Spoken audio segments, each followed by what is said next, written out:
les premiers magasins en 1822 s'appelaient Maison Nicolas. Et quand Louis Nicolas parle de Nicolas dans tous les papiers que j'ai pu retrouver, il parle de Maison Nicolas. Nous étions Comme Maison on parle Nicolas. des maisons de champagne. Comme on parle des maisons de champagne. Donc, c'est le trait d'union entre ce qu'on a été et retrouvons notre fierté d'être une maison. Et d'autre part, c'est ce qu'on veut être aujourd'hui. Une maison, c'est aussi ce qui rassure quand c'est compliqué à l'extérieur, on est bien chez soi. Une maison, c'est aussi là où il y a de la chaleur humaine, là où il y a un hôte qui vous accueille, notre caviste, vient boire un coup à la maison, fait comme à la maison, m'apporte tes grandes ouvertes. Et là, rien de tel qu'une maison pour effectivement symboliser toute la convivialité qu'on veut mettre aujourd'hui et le lien qu'on veut renforcer. Donc effectivement, toute cette le premier chantier, c'était de dire je comprends l'histoire. C'est quoi notre mission depuis toujours ? C'est accompagner la convivialité et plus que jamais, on se dit que la convivialité est devenue essentielle à l'humanité. Donc plus que jamais, c'est une mission qui est forte pour nous et qu'on a décidé de reprendre à bras le corps et donc de se renommer autrement parce que une plateforme de marque donne toujours lieu à une nouvelle identité de marque. Maison Nicolas, source de convivialité.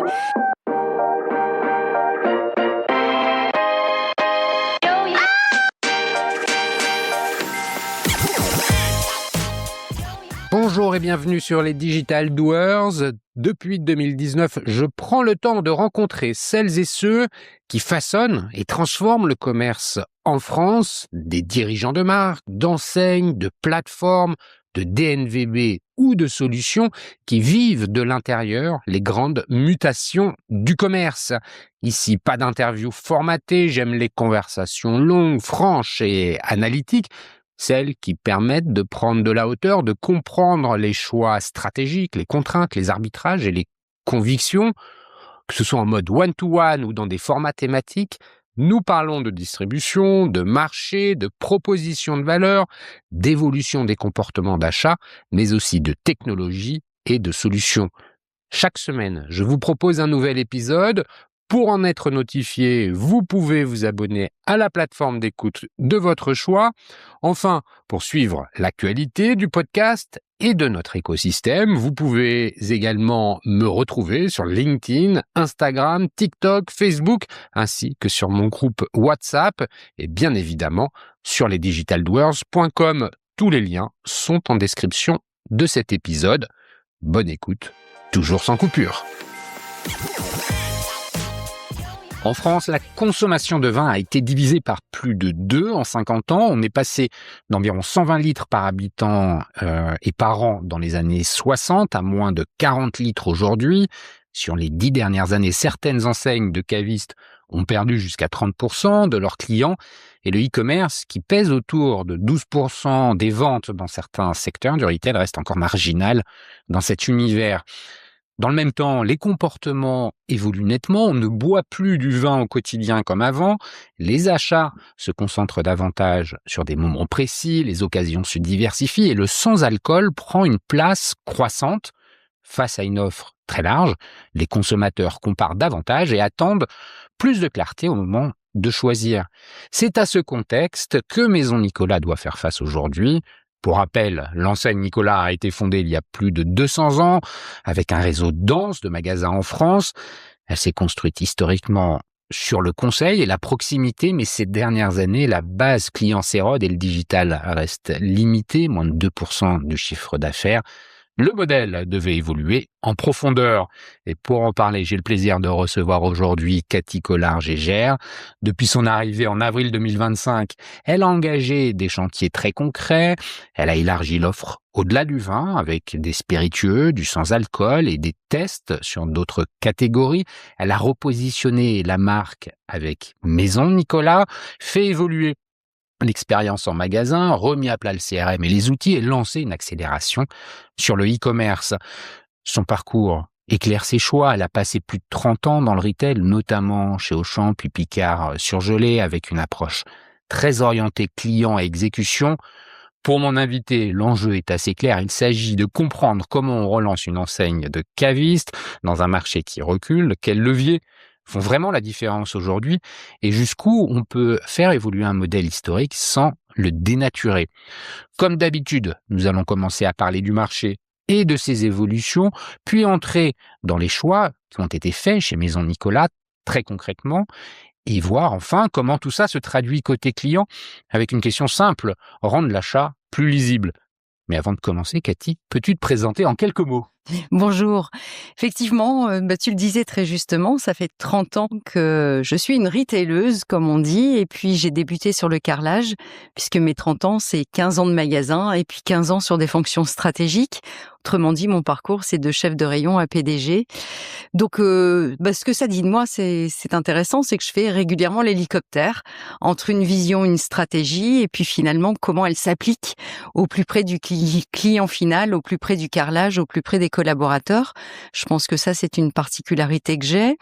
Et puis, mon parcours s'est opéré en France et aussi à l'international, puisque j'ai eu le plaisir de passer quelques années en Chine. Alors là, ce que ça m'a appris finalement, c'était de me dire que T'as commencé chez quelle enseigne ? Auchan. Voilà. Auchan, voilà, j'avais 23 ans, donc comme chef de rayon, et donc j'ai grandi en fait au mérite de chef de rayon à directrice d'hypermarché. Et ensuite, j'ai eu des fonctions effectivement directrice marketing, directrice régionale en Chine. Donc on en revient effectivement à ce parcours chinois. Oui, voilà, c'était juste pour l'introduire. Oui, effectivement. Moi, j'allais dans les grandes lignes, mais mais c'est pour bien vrai comprendre, que voilà, t'as commencé ta carrière chez Auchan, je le disais en introduction, t'as gravi les échelons. Et c'est important ta notion sur le carrelage parce que t'es hands-on, comme on dit en anglais. Oui. Concrètement, comment fonctionne un hyper, tu le sais bien parce que tu y as été. Oui, puis je pense qu'aujourd'hui où tout est inédit, tout est à repenser, que tout se joue aussi dans l'excellence opérationnelle, finalement venir du carrelage, pour moi, c'est une vraie force aujourd'hui. Ouais. Absolument. C'est une vraie école. Oui, je suis pas un dirigeant perché. Du fait, je suis vraiment quelqu'un de très pragmatique, très concret, et puis effectivement qui met la proximité managériale au cœur, puisque c'est comme ça que j'ai grandi. Bon, donc tu arrives en Chine après ce passage j'arrive un peu en Chine, français, enfin franco-français, chez Auchan. Oui, tout à fait. En Chine, c'est quoi ton rôle ? Je suis directrice régionale. Donc en fait, je suis membre de la direction générale d'Auchan Chine. Je suis à la tête donc de plusieurs hypermarchés qui sont tenus par des directeurs de magasins. Et donc mon but, moi, c'est d'accompagner effectivement ces directeurs sur l'exploitation de leurs magasins. Puis j'ai le plaisir aussi de faire sortir de terre des hypermarchés parce qu'on est en conquête à l'époque. C'est en quelle année que tu arrives en Chine ? 2011. 2011. Et Auchan, il y est déjà depuis quelques temps ? Oui, il y est déjà depuis quelques années. Donc effectivement, et on est là en pleine croissance, en pleine conquête du territoire. Donc à l'heure où en France, j'avais agrandi, remodelé, optimisé, restructuré, mais finalement, j'avais jamais fait sortir de terre un hypermarché. Là, j'ai eu l'occasion de le faire en Chine. Et puis qu'est-ce qu'on apprend ? Parce que la Chine, c'est pas du tout le même marché que la France ou l'Europe. Non, les modes de consommation sont différents, les consommateurs peut-être sont différents. Oui, la manière d'acheter, en fait, là aussi, l'hypermarché n'est pas culturellement un modèle effectivement historique, en tout cas. Et donc, c'est plutôt un commerce de rue. Finalement, la Chine au départ, on apprend que le commerce, c'est pas juste transactionnel, mais c'est avant tout culturel, justement. Quand on voit, par exemple, le matin, dans les hypermarchés, c'est 400 personnes qui font la queue pour acheter leurs œufs en vrac frais. Donc, quand vous proposez effectivement des œufs vendus par 30 dans le rayon, vous savez que ça fonctionnera juste pas en Chine, parce qu'on a le sentiment qu'en venant acheter ces œufs tous les jours frais, ils sont plus frais. Et que les œufs, ça se conserve pas et ça se stocke pas par 30. Donc, vous gérez plutôt une queue de 400 personnes qui va acheter ces œufs par 2, par 3, et ça tous les jours. Alors qu'effectivement, en France, c'est juste pas comme ça qu'on consomme les œufs. Et est-ce qu'en approvisionnement, côté supply, ça diffère aussi de ce qu'on connaît en France ? Non, ça diffère pas. C'est la même chose. C'est effectivement comment on livre des magasins, comment on achète, comment on reçoit les fournisseurs, comment on optimise finalement des boucles de transport au niveau des magasins et comment on livre. Donc non, ça n'a rien de différent. Sur le côté produits dispo en Europe. Un hypermarché, il vend de l'alimentaire, hein, c'est le business d'origine, mais aussi beaucoup d'autres catégories, de l'électroménager, du petit ameublement, des fournitures scolaires. Est-ce que c'est pareil en Chine? C'est pareil. En tout cas, dans vraiment ce qu'on a voulu exporter d'Auchan, c'était vraiment le tout sous le même toit qui a fait le succès d'Auchan. C'est pareil, si ce n'est qu'effectivement, vous avez des rayons en plus. Par exemple, le vrac, enfin le grignotage. Vous savez que on avait sur 13 x 2, donc 26 éléments complets. En fait, des pâtes de coq que l'on mange, que l'on grignote la journée, des petites pâtes de bœuf séché. Donc le grignotage, en tout cas, c'est extrêmement répandu effectivement en Chine, et vous avez des tas de produits que vous ne connaissez pas. En poissonnerie, vous n'avez que du vivant, là où on a l'habitude en France d'exposer des étals finalement avec des poissons voilà, qui sont morts pour le coup. Là, vous n'avez que du vivant. Vous avez aussi du vrac en surgelé, ce qui n'est pas encore permis finalement aujourd'hui en France. Donc voilà, donc extrêmement différent plutôt dans le produit, comment il est consommé finalement culturellement, plus qu'effectivement voilà, d'autres différences qu'on pourrait avoir par ailleurs. Quand tu arrives en Chine, tu arrives avec quel état d'esprit? Comment tu te dis que tu vas appréhender ces différences culturelles? J'arrive surtout avec beaucoup de méconnaissance en fait. J'arrive en 5 semaines, puisque entre le moment où on me dit tu vas aller en Chine et le moment où j'arrive, il s'est passé 5 semaines. Ah, c'est court. Donc j'ai 5 mots de chinois dans mon vocabulaire. Voilà, j'ai eu le temps d'en apprendre 5. Et puis finalement, je me dis je connais pas. Donc moi, ce que je connais pas, c'est plutôt effectivement stimulant. Je me dis je vais entreprendre, je vais connaître. Avec quand même peut-être une variable supplémentaire, c'est que j'emmène mon mari et mon fils et que je suis celle qui a provoqué la décision quand même. Donc j'ai cette responsabilité. Il est jeune, ton fils? Oui, il a 6 ans à l'époque, il rentre au cours préparatoire. Ouais. Donc c'est une période aussi importante pour lui, charnière dans sa scolarité. Donc finalement, voilà, donc un changement professionnel, un changement familial, un changement culturel, 10 000 kilomètres de chez soi. Alors moi, j'avais eu l'habitude plus jeune de vivre en Allemagne, puisque mon père s'inscrivait dans l'expatriation. Mais pour le coup, nous étions en Europe. Mais là, en Chine, effectivement, à 10 000 kilomètres de chez soi. Quand tu repars, combien de temps tu restes en Chine? 3 ans et demi. Tu repars en ayant appris quoi? C'est quoi les grands insights que tu pourrais nous partager de ton expérience chinoise? La première, en tout cas, la première leçon, c'est effectivement de se dire, avant même d'y faire du commerce, du business, comprends la vie des gens, culturellement, comment les gens vivent, et la réponse, effectivement, sera la meilleure, plutôt que de vouloir plaquer un commerce, effectivement, que je connaissais par ailleurs depuis 20 ans, et que j'aurais pu plaquer bêtement, alors qu'on a parlé des œufs tout à l'heure. Voilà, référencer des œufs par 30, je me serais complètement plantée, là, pour le coup. Donc ça, je pense que le deuxième enseignement, en tout cas ce qui m'inspire toujours, c'est le test and learn. En fait, dans la culture chinoise, on n'attend pas d'être parfait, d'avoir épuisé tous les arguments pour effectivement déployer. En France, on parle d'abord beaucoup, on écoute tout le monde, on essaie effectivement d'aller purger voilà, tous les freins et tous les obstacles, puis après on se dit on va peut-être commencer à y aller, mais le temps qu'on y aille, il y a d'autres obstacles qui sont de toute façon arrivés. Ce qui est intéressant en Chine, c'est qu'on n'est pas du tout dans une culture du concept, on est dans une culture très pragmatique, et donc j'exposais une idée, c'était les gens couraient déjà en magasin la mettre en place, et je disais mais attendez, on n'a pas encore bien regardé. Ils me disent mais c'est pas grave, on va réajuster, et s'il faut réajuster 20 fois, on réajuste 20 fois. Donc il y a cette culture effectivement on va vite, on teste, tout est possible. Ça aussi, tout est possible. Voilà, on est dans une culture, nous, française, où on va d'abord vous expliquer pourquoi ça va être difficile et pourquoi ça va peut-être pas être possible, alors que finalement, cette culture chinoise, c'est mais tout est possible, jusqu'à temps, voilà, qu'on n'ait pas le nez dans le mur Tout est possible. C'est aussi une relation au risque qui est différente? Oui, c'est de l'audace, faut être entrepreneur et c'est comme ça qu'ils se sont construits et donc effectivement, il faut être roseau plus que chêne. Enfin, voilà, ça casse pas et c'est agile, en tout cas, en fonction des vents contraires. Donc moi, ça m'a beaucoup appris effectivement sur cette expérimentation et je pense qu'aujourd'hui, ça a vraiment beaucoup de sens. Là où on vit dans un contexte qui est complètement inédit, on n'a jamais vécu, on peut pas reproduire. Bien, il faut oser, faut prendre des risques et puis effectivement se dire: «Eh, ça fonctionne pas», voilà, on réajuste ou à l'inverse, on ne déploie pas et à l'inverse, ça fonctionne très, très bien, on va très vite pour déployer.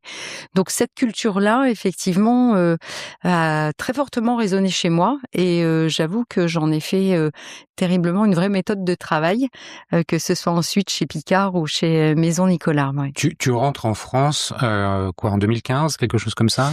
Fin 2014, Fin toute fin 2014. 2014, ouais. Tu rentres pourquoi et quelle est la suite de ton histoire? Alors je rentre pour, différentes raisons, parce que, alors d'abord, pour, quelques raisons personnelles puisque, mon papa est tombé gravement malade. D'une part, 10 000 kilomètres, voilà, c'était un petit peu compliqué de l'accompagner. Que mon mari avait mis sa carrière entre parenthèses aussi pour me permettre, voilà, de réaliser ce projet et qu'effectivement, voilà, quelques années sans travailler, voilà, il l'a fait avec beaucoup de cœur, pour m'accompagner, mais qu'à un moment, ça lui pesait aussi et je peux le comprendre et voilà, qu'il avait envie, de se réaliser aussi par ailleurs. Donc en fait, et puis la pollution, Ouais, c'était aussi des choses tu étais basée compliquées. où? On était à Shanghai et effectivement, voilà, quand on a un enfant qui est en bas âge et on voit toute cette pollution, on se dit: «Mince, finalement, qu'est-ce qu'on va lui laisser?» Donc ça nous questionnait aussi évidemment, par rapport à cette responsabilité-là. Donc on décide de rentrer. Tu rentres chez Auchan toujours? Donc je rentre chez Auchan et là effectivement les retours sont jamais simples, hein, partir en 5 semaines, c'est pas facile, mais rentrer, c'est pas simple non plus parce qu'effectivement, voilà, on vous attend pas forcément. Donc je rentre à la direction internationale des achats et là je travaille avec les 14 pays d'Auchan donc sur un projet extrêmement intéressant qui était le projet maison, pour le coup, voilà, en non alimentaire, donc passionnant. Tu fais ça combien de temps? Je fais ça une petite année à peine et puis ce projet, voilà, se passe très bien et puis pour le coup, comme d'habitude, j'exprime mon ambition puisque, c'est ce qui me caractérise aussi. Quand j'étais chef de rayon, je disais: «Quand je serai grande, je serai directrice d'hyper» et quand j'étais directrice d'hypermarché, je disais: «Quand je serai grande, je serai directrice générale». Si ce n'est qu'effectivement du fait de mon parcours, mon objectif a toujours été celui-là et mon parcours a été terriblement en zigzag puisque, voilà, j'avais des patrons qui me disaient: «Ah oui, mais ça, tu pas encore fait. Ah, ça, tu pas encore fait non plus à l'international. Non plus, tu pas fait, il faut faire quand on veut être DG, très bien». Et puis ensuite, on m'a dit: «Mais les achats, ah les achats, tu n'avais pas encore fait». Donc je Ça joue y le est, jeu des achats et là je dis: «Bon, bah, ça y donc est. maintenant ça y est». Enfin, ça fait 21 ans et là, ça ne le fait quand même pas. Donc Pourquoi? ça le fait pas parce que je ressens que effectivement je suis une femme et que c'est compliqué. Ouais. Alors ça a toujours été compliqué, hein, d'être une femme dans la grande distribution il y a 30 ans. Mon premier DRH me disait, «De toute façon, pour être choisie, même pour une promotion ou pour un projet, il faudra que tu sois la meilleure». Pas juste équivalent aux hommes, mais la meilleure. Mmh. Donc ça met déjà effectivement, une certaine pression et puis effectivement, j'ai mon premier enfant et là, on m'explique que si je veux le poste d'après, il faut que je renonce à avoir d'autres enfants. Ah oui, carrément, on te le dit comme ça. Oui, oui, oui, oui, on me demande à m'engager et je dis que, bah, non, c'est pas juste, qu'on me demande ces choses-là, que les hommes qui attendent après moi, on va pas leur poser la question et pour autant, voilà, c'est des sujets parentaux et pas que des sujets de femmes. Bon et finalement, on m'a dit: «Mais mauvaise réponse sur par d'où tu viens et tu n'auras pas cette promotion». Donc ça a toujours été, le sujet d'être une femme dans la grande distribution a toujours été un sujet, en tout cas et En Chine, tu l'as senti aussi ça ou pas? Mais pas du tout. Alors en Chine, avec les Chinois en tout cas, je ne l'ai jamais ressenti parce qu'en fait, ils voient, dans le patron. Oui, ils sont pragmatiques. C'est une Très femme ou un homme. pragmatique, c'est un homme ou une femme, c'est pas le sujet, Mmh. vous êtes le patron.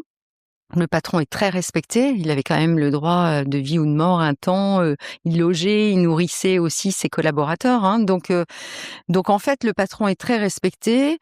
Il est même pas, je dirais, contredit dans la culture chinoise, c'est même des fois un vrai sujet et donc voilà, que je sois un homme ou une femme, alors là, pas un sujet du tout. Non. En revanche, en France, c'est pas pareil. Il y a un Non, carcan qui existe, un plafond de verre qui existe, un plafond de absolument. verre qui existe.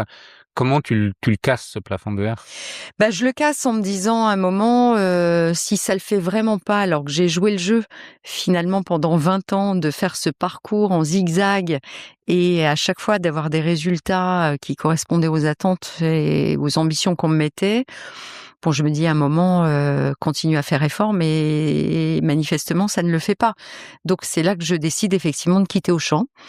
Et donc voilà, et puis, je pars, chez Boulanger où là je reste très peu de temps aussi, 9 mois puisque là aussi, divergence de vue, en tout cas de vision, de manière d'appréhender les choses avec mon Donc Auchan, directeur Boulanger, général. c'est toujours la même galaxie.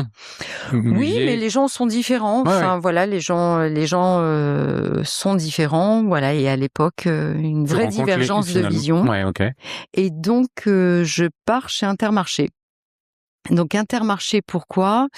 Parce que là, j'avais à cœur, en fait, de compléter mon parcours en me disant, on a bien compris, j'avais fait du terrain, des fonctions stratégiques, une dimension internationale et Intermarché, une coopérative d'indépendants. Donc autre mode de gouvernance, autre manière, d'exercer le retail et je me suis dit: «Je connais pas cette manière-là et ce sera l'occasion pour moi effectivement d'apprendre aussi ça».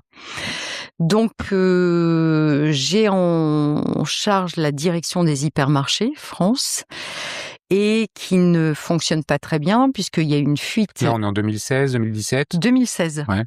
2016. Il y a eu une fuite effectivement de beaucoup d'hypermarchés qui se sont revendus à la concurrence, puisque Intermarché est un modèle de supermarché à la base. Et finalement, les hypermarchés, ce sont des supermarchés qui ont grossi, Mmh.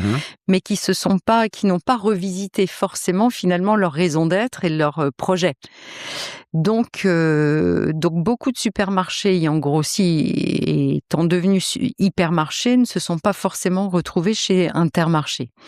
Donc il a fallu retravailler tout le projet finalement de l'hypermarché. Ça veut dire quoi, retravailler le projet de l'hypermarché? C'est, Ces le gammes, merchandising, pas que, c'est d'abord les gammes. les gammes? Effectivement, on y travaille quoi? En fait, par exemple, un supermarché qui vend, je sais pas moi, trois louches, et il s'agit pas d'en mettre 10 et on est un hypermarché.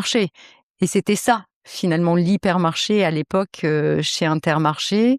C'était finalement, On on augmente. multiplie le nombre de réponses pour un même nombre de besoins et puis on a le sentiment, effectivement, d'avoir plus de choix. Alors qu'à côté de la louche, il fallait mettre, Bah, un autre peut-être la ustensile. cuillère à moutarde, Voilà. et qui était une nouvelle unité de besoin que le supermarché n'offrait pas, mais que l'hypermarché était en capacité d'offrir. Ouais. Donc il y avait effectivement, voilà, à retravailler complètement l'arbre des besoins, de se dire mais finalement à travailler la politique prix aussi. Mmh. Un hypermarché, tout sous le même toit et effectivement, le niveau de prix n'est pas celui des centres-villes, ou des supermarchés et donc beaucoup plus accessible. On a retravaillé le merch, le concept. Il y a un travail à faire aussi aux côtés des achats, j'imagine, On a avec les retravaillé fournisseurs. les achats et donc moi j'ai pris la responsabilité aussi de la centrale d'achat non alimentaire, en Ouais. plus des hypermarchés, puisqu'on avait à retravailler effectivement le textile, la manière de l'exprimer, comment on jouait la rentrée des classes. Donc en fait, j'ai eu aussi toutes ces responsabilités-là. Et à l'autre côté du spectre, il y avait également la communication, la publicité Mmh. pour, développer davantage l'image. C'était aussi dans ta responsabilité? Donc là, c'était plutôt effectivement, au niveau de la direction générale, hein, pas ma responsabilité en propre parce qu'on communique et on a toujours communiqué au nom d'Intermarché et pas tant, finalement, une communication divergente, les hyper d'un côté, les super de l'autre. Donc Ça, c'était la voilà, responsabilité de la direction générale. En dont je matière faisais partie. dont tu faisais Mmh. partie, Mmh. en matière de déploiement, tu l'as Mmh. dit, Intermarché, ce sont des coopératives, donc c'est des indépendants qui se Mmh. mettent ensemble sous une même bannière et qui ont donc, ce sont des entrepreneurs qui ont une forme de pouvoir sur la façon avec laquelle leur point de vente va pouvoir se développer. Quand tu proposes ces nouveaux modèles et ces aménagements, comment tu fais la conduite du changement auprès de tous ces indépendants? Alors, Parce que je pense que peut-être, j'imagine que ça doit être un vrai sujet, non? oui, c'est le sujet essentiel parce que le cœur de métier est le même, mais la manière effectivement d'embarquer, en tout cas ces indépendants, effectivement, est très différente. Alors j'avais quand même identifié ça lors de mon passage effectivement d'une enseigne à une autre, et moi j'étais quand même, j'ai toujours été en hiérarchie. J'ai jamais finalement accompagné d'indépendants, voire en hiérarchie et même un peu plus directif en Chine, parce qu'on attend que le patron, on en a parlé tout à l'heure, soit le patron. Donc, Là, faut faire adhérer. là, faut faire adhérer, donc faut développer d'autres muscles. Et donc, ayant identifié ça en me disant qu'est-ce qui va me faire gagner chez Intermarché pendant que j'étais en process de recrutement, je me suis dit il faut que j'aille travailler un autre type de posture. Cette posture qui est peut-être plus celle de coach que celle de hiérarchique finalement. Et donc j'ai passé une certification de coach, voilà, pendant 9 mois pour effectivement me dire, ce que je n'avais pas développé comme muscle, il faut que j'aille le chercher. Et cette posture côte-côte de mettre l'autre sur son propre projet, c'était effectivement une compétence que je n'avais pas. En tout cas, pas développée. Donc je me suis dit qu'il fallait que là aussi, pour gagner, j'aille chercher cette compétence. Et donc ça m'a été terriblement utile parce qu'effectivement, à l'heure où on a changé la politique, pris les gammes, on se l'est dit, la manière de faire les saisonniers, le concept, etc., grosse courbe de changement. Et en face de moi, effectivement, des entrepreneurs à convaincre. Donc là, ça a été aussi C'est quelle compliqué posture. quand on est une femme, là, ou pas? Non, je l'ai pas tant ressenti que cela. Donc, C'est plus compliqué parce qu'on est un permanent salarié et qu'on n'est pas un entrepreneur. Là, voilà, la séparation se fait plus là que séparation de genre. Il y a des indépendants qui vous disent non mais vous n'êtes que salarié, je vous explique. le business, c'est moi Sans qui le connais. Voilà, alors là, moi, je me suis régalée parce que je n'étais juste pas une femme de siège, c'est que j'avais été opérationnelle avant. Donc, quand certains adhérents, effectivement, me disaient non, mais de toute façon, vous n'y connaissez rien, mais je vous explique en magasin, je disais rendez-vous dans votre magasin, j'arrive. Et donc là, effectivement, on faisait du carrelage ensemble. Et moi, ça m'a permis d'acquérir très vite une vraie légitimité, en tout cas dans mon métier, d'avoir des réponses qui ne sont pas que des réponses conceptuelles, stratégiques, mais très, très opérationnelles, et de parler vraiment des sujets de leur quotidien. Et finalement, c'est aussi comme ça que j'ai pu accompagner la courbe du changement, convaincre les adhérents, parce qu'effectivement, j'avais cette culture vraiment opérationnelle. Ce chantier de déploiement, il a pris combien de temps? Mais il a pris, écoutez, très rapidement parce que, allez, 1 an après, nous étions déjà en conquête de parts de marché sur les hypermarchés, alors qu'effectivement, on était dans une époque, dans un contexte où les hypermarchés perdaient de la part de marché. Déjà, on les trouvait trop grands, voilà. Donc en fait, on était effectivement en performance 1 année après. Tu restes combien de temps chez Intermarché? Je reste 2 ans, donc je prends ensuite la direction générale. Et puis ensuite, effectivement, je pars. Je pars pour différentes raisons. La première, c'est que j'y ai appris beaucoup. J'ai encore des amis qui sont effectivement des indépendants, mais pour autant, c'est quand même une place dans l'ombre. Directeur général chez Intermarché, c'est être dans l'ombre de l'adhérent qui porte effectivement les sujets, et que moi, je comprends très vite que numéro 1, c'est vraiment ce qui m'éclate le plus finalement, que d'être un bon numéro 2, ou en tout cas celui qui est dans l'ombre et qui passe les plats. Moi, j'ai besoin d'aller jusqu'au bout finalement de mes convictions, de Ton rêve, m'exposer, de quand les t'étais en expliquer. rayon chez Auchan, que t'avais 23 ans et que tu disais C'est que tu ça. voulais être Directeur général. Ouais. Et donc, en fait, je me dis, là, j'y suis, mais j'y suis pas vraiment. Mmh. Et, je partage quand même le pouvoir avec un adhérent. Et en plus, c'est lui qui s'expose et qui va expliquer aux autres. Et en fait, me dire, ça génère chez moi une vraie frustration. c'est comme ça, ça fait partie de mes moteurs. En tout cas, il faut avoir voilà l'honnêteté de l'assumer. Et puis dans le même temps, j'ai Auchan effectivement qui est venu me rechercher en me disant Auchan France va pas très bien, on aimerait que tu reviennes. Que tu reviennes effectivement et que tu prennes des responsabilités sur Auchan France. Et si ça fait la maille, dans 2 ans, on te donne une direction générale pays. Donc, tu Et là, retournes. je me dis une direction générale pays, c'est quand même ce que je voulais depuis plus de 20 ans. Et puis je savais que voilà, le directeur général d'Auchan est seul à assumer finalement le pouvoir au niveau de son pays. Et donc j'y retourne et là je prends tout sauf les fonctions finalement régaliennes, puisque j'ai la stratégie, j'ai tous les formats, j'ai le digital, j'ai le marketing, j'ai la data, j'ai le concept. Il te manque quoi? Ben, il me manque les ressources humaines, la finance, le contrôle de gestion, voilà. La supply, c'est tout. Ok. Hein, donc mais c'est à ce prix que je me dis que je suis en capacité de transformer. Et puis le deal est très clair, il faut réussir bien sûr, mais ça c'est pas un sujet en tout cas. Et puis de me dire, ben, dans 2 ans, voilà, quand j'aurai, là aussi remis les choses en place, finalement, je serai en capacité d'accéder là aussi à mon ambition, à mon rêve. Et puis finalement, changement de gouvernance, donc le directeur général pays et le directeur général France quittent l'entreprise. Changement de gouvernance et effectivement, les personnes qui arrivent se disent pas en capacité d'assumer les engagements qui ont été pris. Donc, Donc je pars. tu fais un crescendo. Voilà, Tu donc je restes. reste une année. Ouais. Je reste une année et je pars.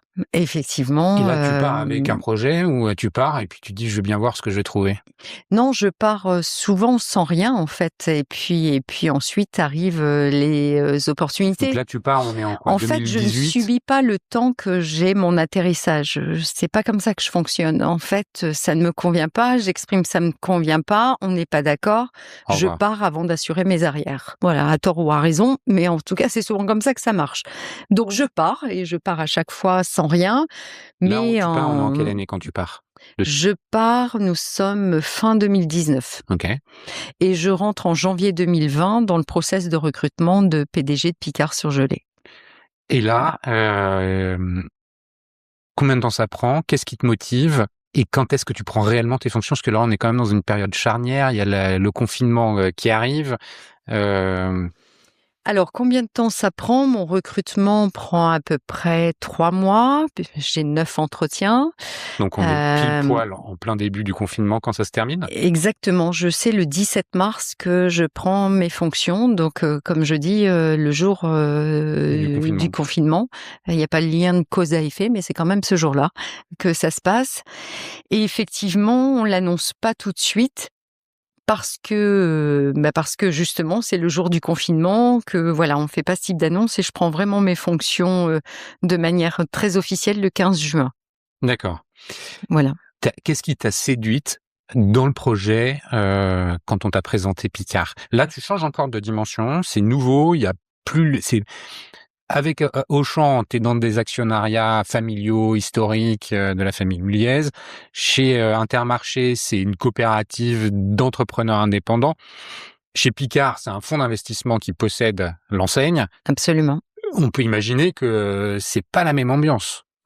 Non, c'est pas la même chose, mais moi j'ai cette agilité de me dire je sais m'adapter, je comprends là aussi comment ça fonctionne, le schéma, et c'est un fonds d'investissement anglais qui est effectivement l'actionnaire majoritaire et une famille qui est minoritaire.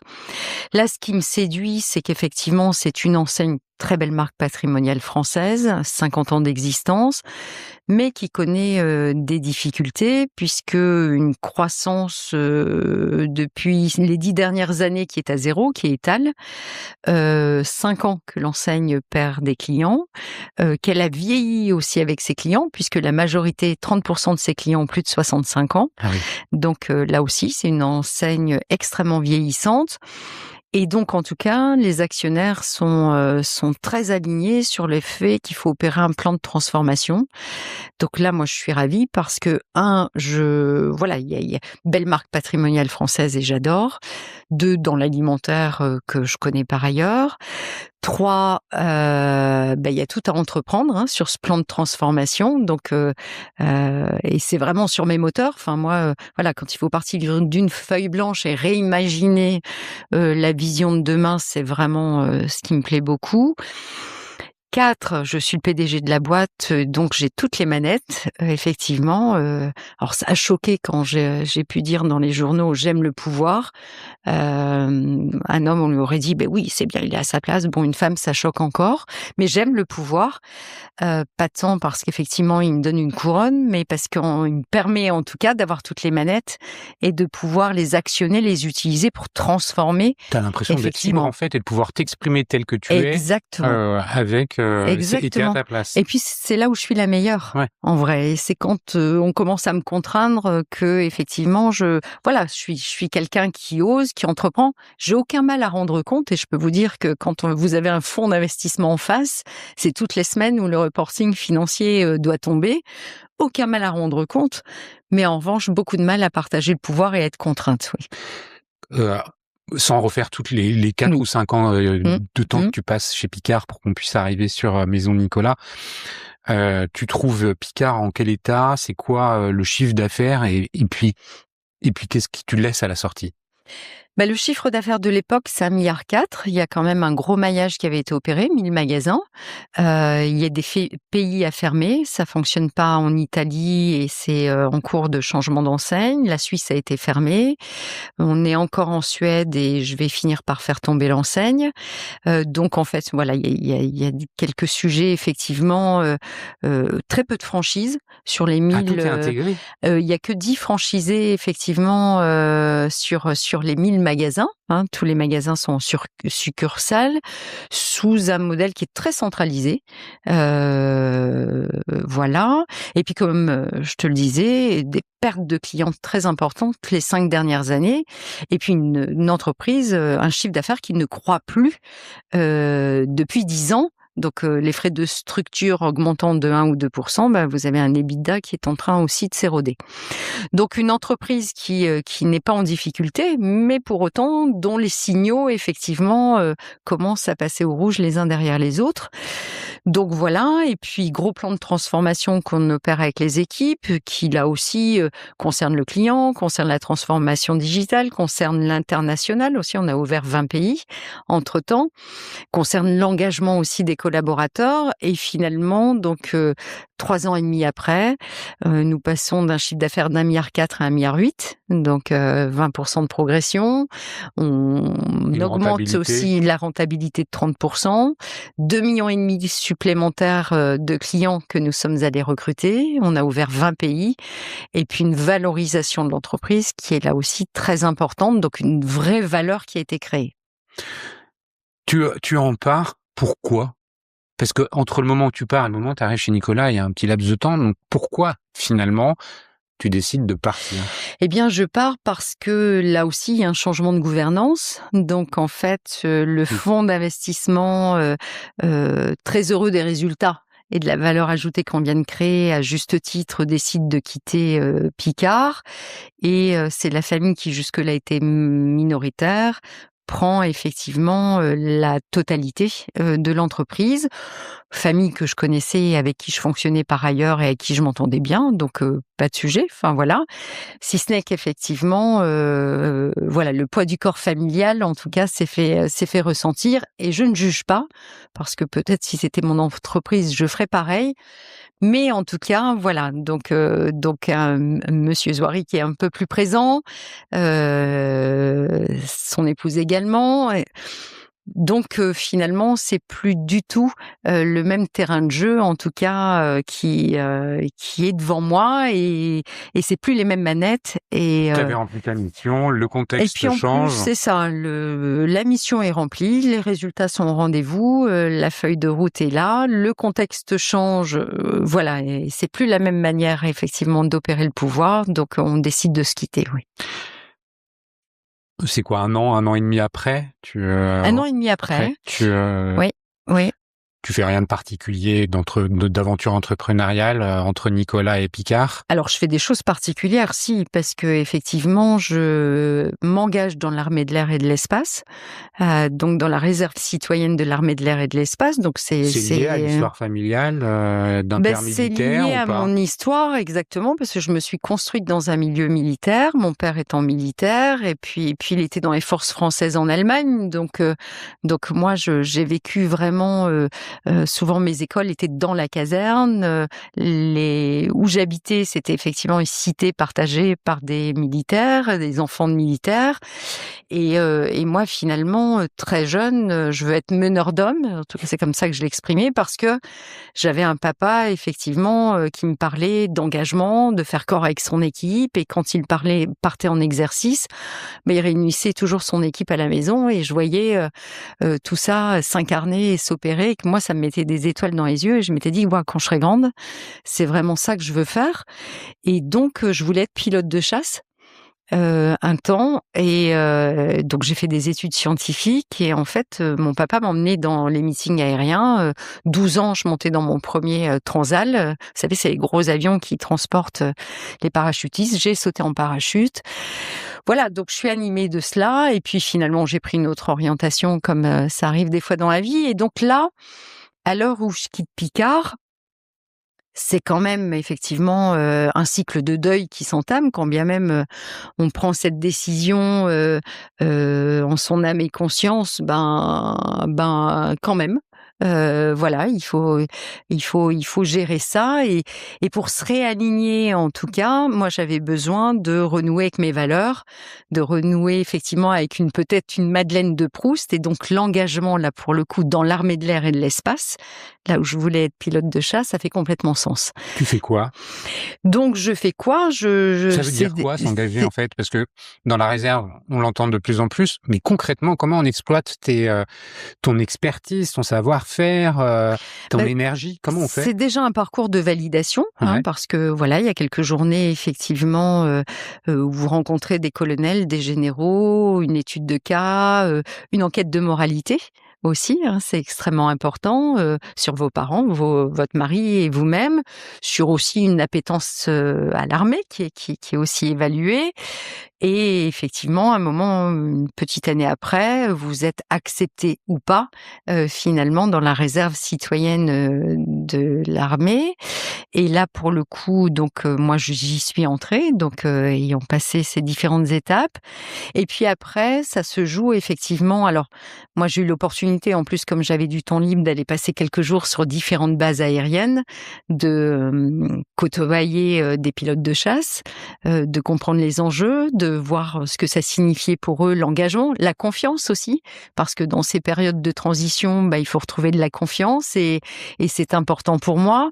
Et là, la confiance, c'est quelque chose d'énorme. Quand vous avez un pilote de chasse qui doit en 7 minutes faire décoller son Rafale, et que effectivement, il compte sur son collègue pour son parachute, sur un autre pour le carburant, sur un troisième pour aller regarder si effectivement ces outils fonctionnent, je peux vous dire que la confiance est réelle.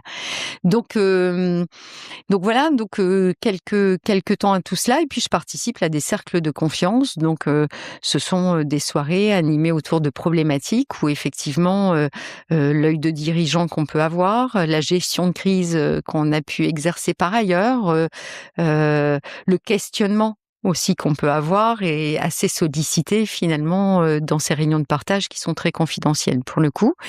Et puis le but étant aussi de faire rayonner là aussi l'armée en dehors des murs, et donc de porter le discours que je porte là même aujourd'hui, effectivement, qui est extrêmement important là où l'armée a aussi besoin d'accueillir finalement de nouvelles vocations, et je pense que plus que jamais le contexte effectivement nous On le est dit. bien d'accord.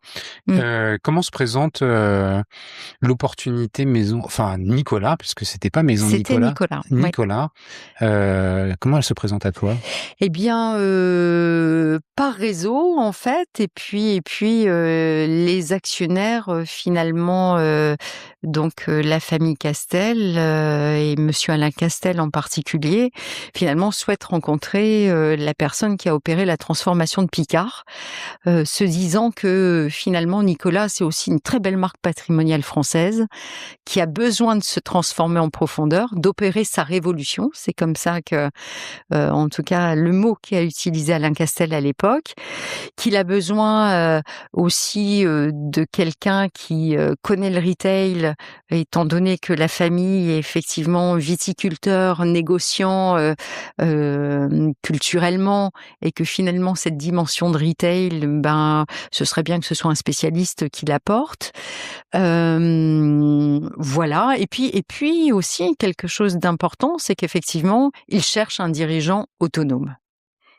Autonome, étant donné que effectivement la famille a N'est pas toute une filière à opérationnel. gérer et n'est pas opérationnelle, et a toute une filière, 23 châteaux, 11 unités de production, 6 maisons de négoce, et que toute la filière est en difficulté, et que finalement, voilà, si on peut aussi trouver un patron autonome pour redresser Nicolas, opérer un plan de transformation, c'est bien. Et donc ça coche forcément les cases.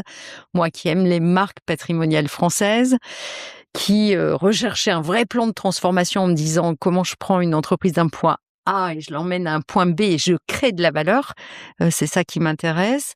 Dimension internationale, là aussi ça cochait la case, et puis surtout effectivement une autonomie, en tout cas dans l'exercice du pouvoir que je peux opérer, et là je me dis voilà. Bon, et avant qu'on aille plus loin sur Nicolas et qu'on va parler du marché, juste quand tu arrives il y a 1 an chez Nicolas, c'est quoi la global picture en termes de chiffres, de points de vente, c'est quoi avant et après on passera sur le marché? C'est plus de 500 magasins au total. C'est effectivement alors une entreprise qui a 200 ans, qui est en succursale là aussi en France. Il n'y a que 6 franchisés sur les 474 magasins. C'est en succursale.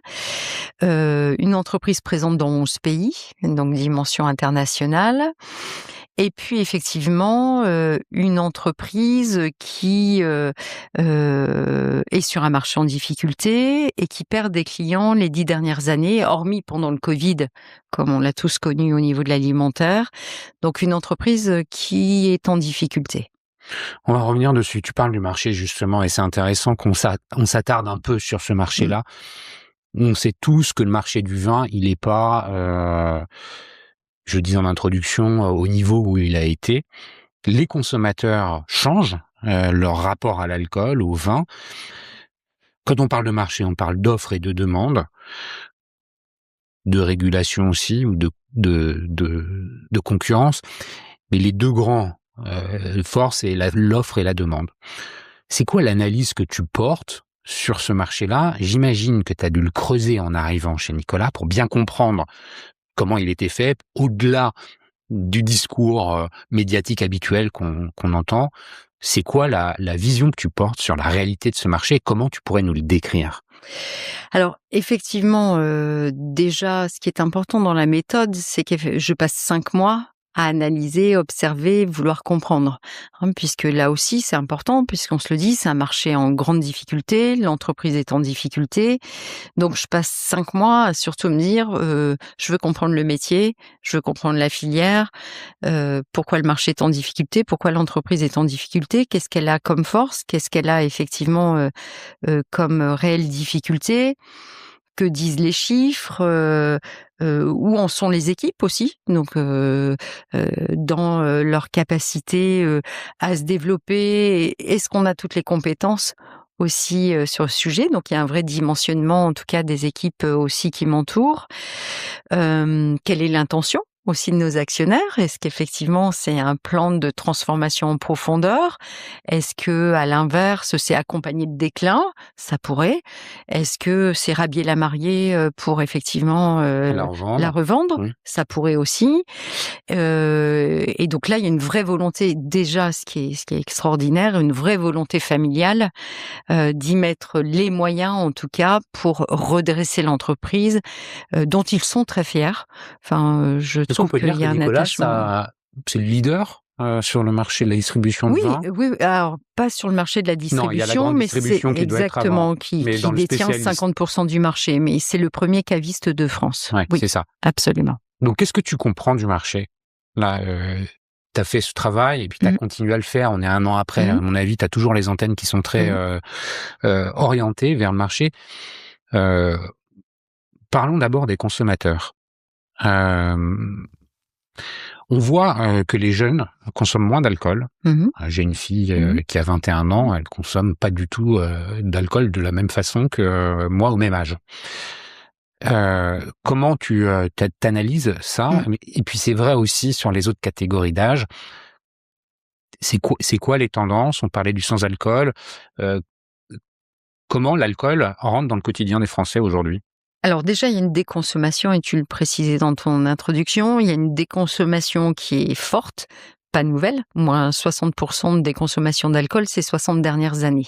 Donc on sent que c'est structurel et que jamais on retrouvera effectivement les niveaux d'antan.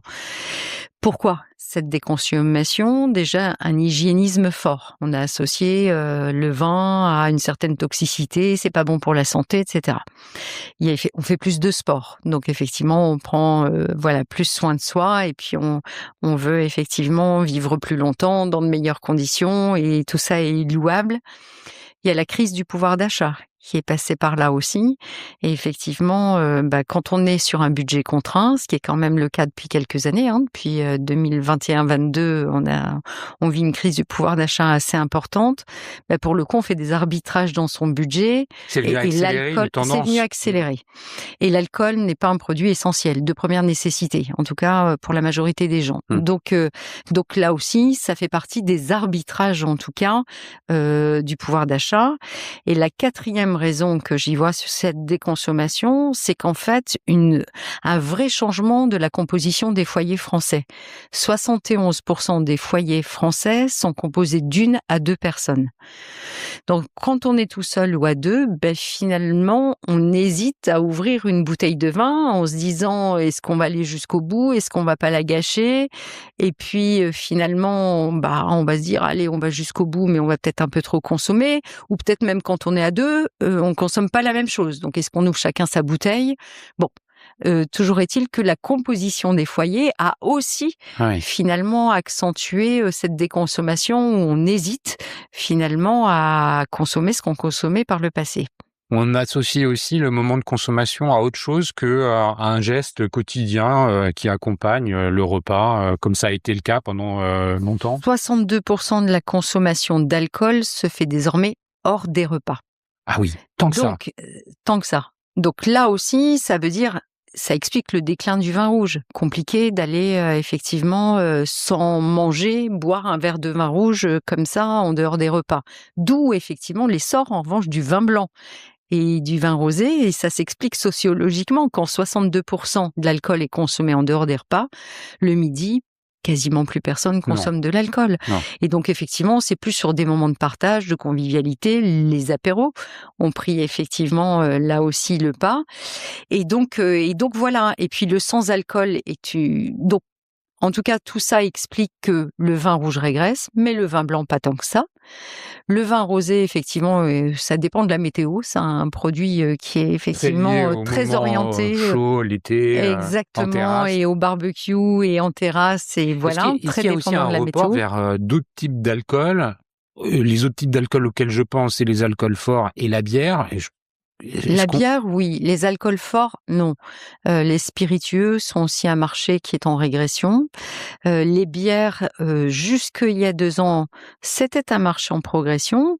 Aujourd'hui, c'est un marché qui s'est stabilisé. Seule la catégorie sans alcool progresse. Le reste, très graisse aussi en bière. Et quand on parle de sans-alcool, tu as commencé à l'évoquer, on parle de quel type de produits? Des vins, des bières, des cocktails?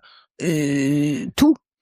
Alors, ce qui est intéressant, c'est que c'est la bière, depuis une dizaine d'années, qui a montré le chemin, hein, et Dieu sait que la bière sans alcool connaît véritablement un grand succès.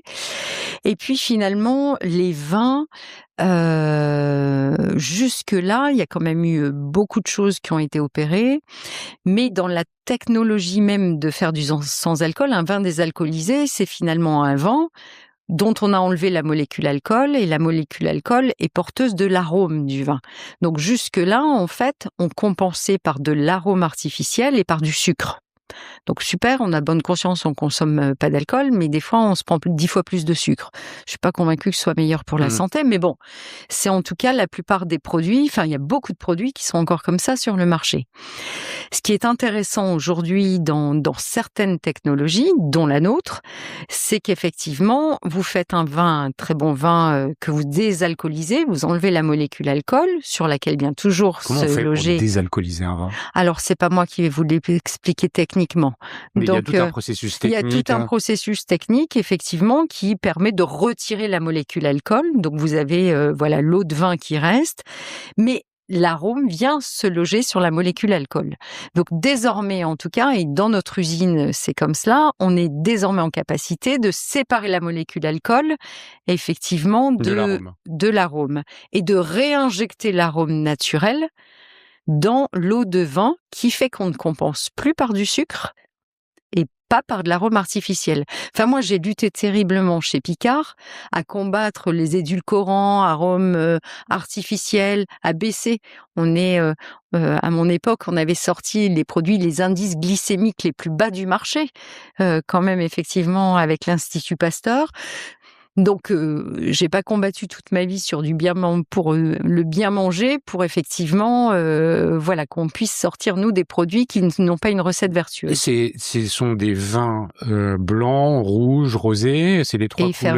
Et effervescents, qui sont vendus sous la marque...